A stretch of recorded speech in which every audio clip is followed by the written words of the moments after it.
Okay, let's just dive right in. Think about this for a second. Yeah. Before one really crucial discovery, getting a diabetes diagnosis was basically, well, it was a death sentence. It really was a devastating outlook. But today, millions, literally millions, live full lives with it. And that's hugely down to the work of someone you might not immediately recognize.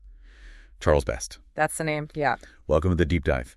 We take a stack of sources, pull out the key insights, and today, we're getting into the story of Charles Best. We are, and we've got some really fascinating material here. It details his absolutely pivotal role in discovering insulin. Right.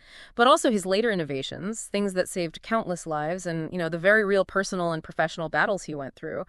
It wasn't all smooth sailing. Not at all. And that's our mission for you listening, to get past just the science. We want to understand the human story behind it all. Exactly. We're talking chance encounters, the kind that just change everything. Intense dedication, the clashes, the conflicts that inevitably happen, and how someone can have this massive impact, even if they aren't always, getting the full credit or the spotlight. We want to figure out what it really takes to make that kind of difference. And it's kind of amusing how Best even got involved in this research in the first place. Right. It wasn't some grand plan. No, not according to these sources. It actually came down to something as simple, as random as a coin toss. A coin toss? Yeah. Sure. Yeah, in Toronto, summer of 1921, it decided whether he or another student would work with Frederick Banting that summer. Wow. That's humbling, isn't it?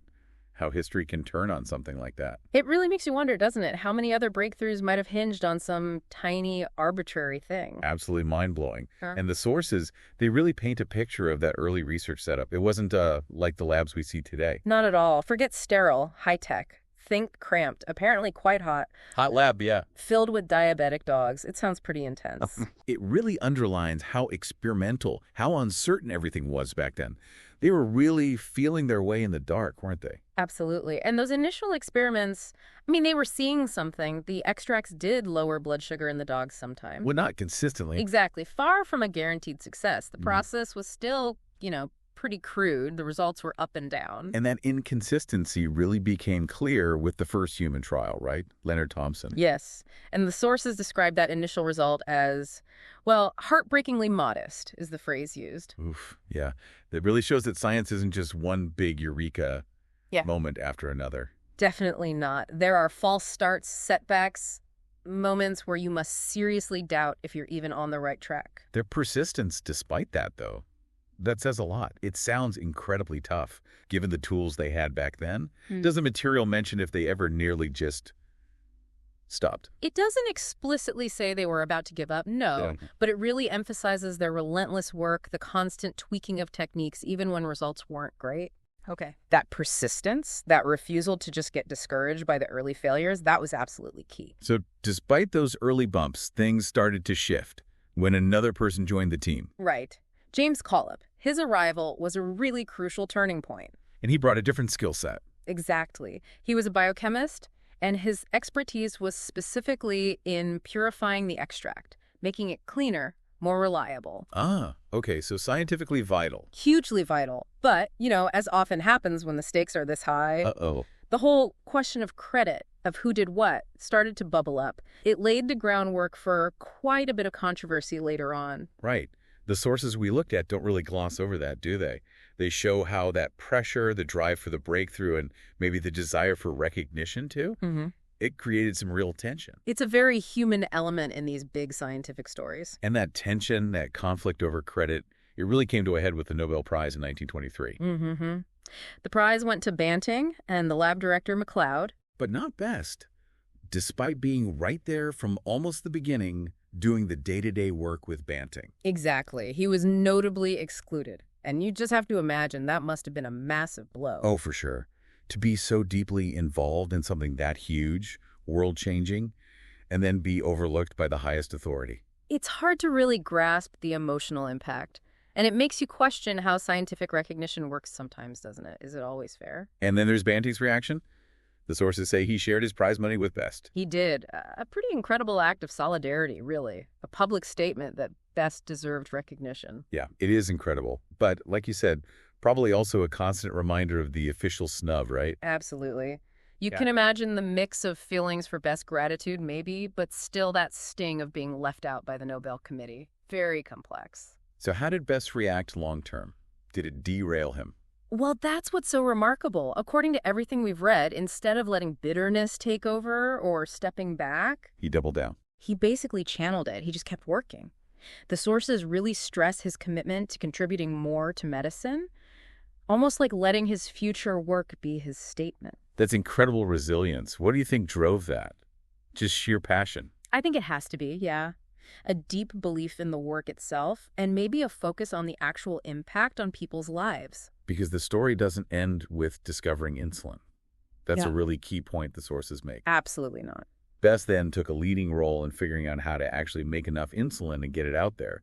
The mass production, the distribution, that's a whole other massive challenge. It really is. And it highlights something, crucial discovery is one thing, but translating it into something that actually helps people on a large scale, that's vital work too. And Best was central to that part.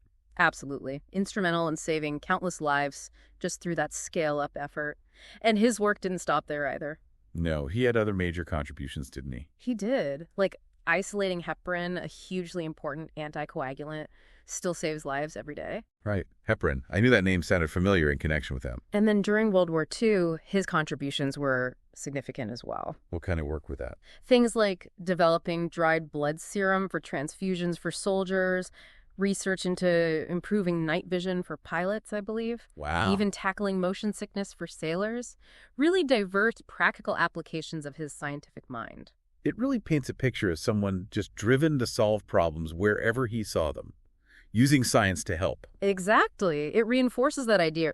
For him, it seems the core motivation wasn't really personal glory or awards. It was about service, impact. It seems that way. I mean, look at him co-founding the Canadian Diabetes Association, Right. building infrastructure for patients. And working hard to bring top scientists to Toronto, fostering future research. He clearly understood that a lasting legacy is about more than just your own name on a prize. It's about the lives changed, the future work enabled. The sources we looked at also make a really interesting point about, well, the reality of how science happens. Best's story wasn't just pure triumph, right?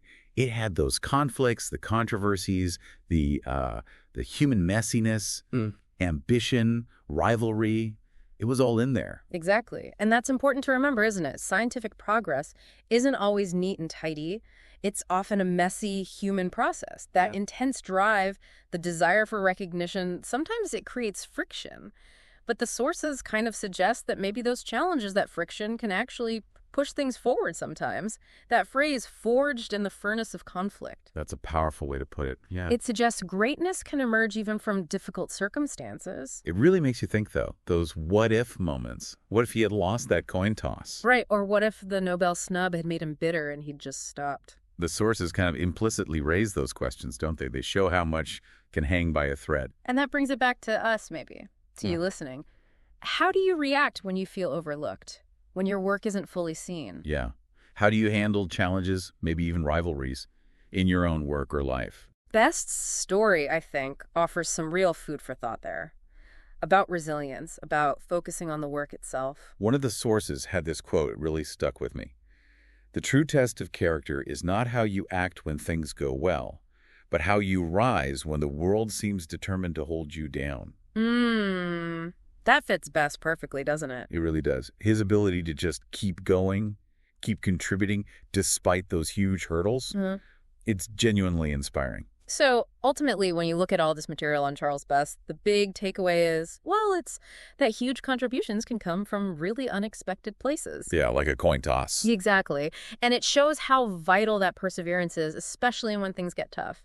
And maybe, just maybe, focusing on the impact you're having is more fulfilling than chasing accolades. So maybe a final thought for everyone listening. Think about those little coin toss moments in your own life, the small things that could lead somewhere unexpected. And maybe look at the challenges you're facing right now. Could there be an opportunity for real impact hidden in there?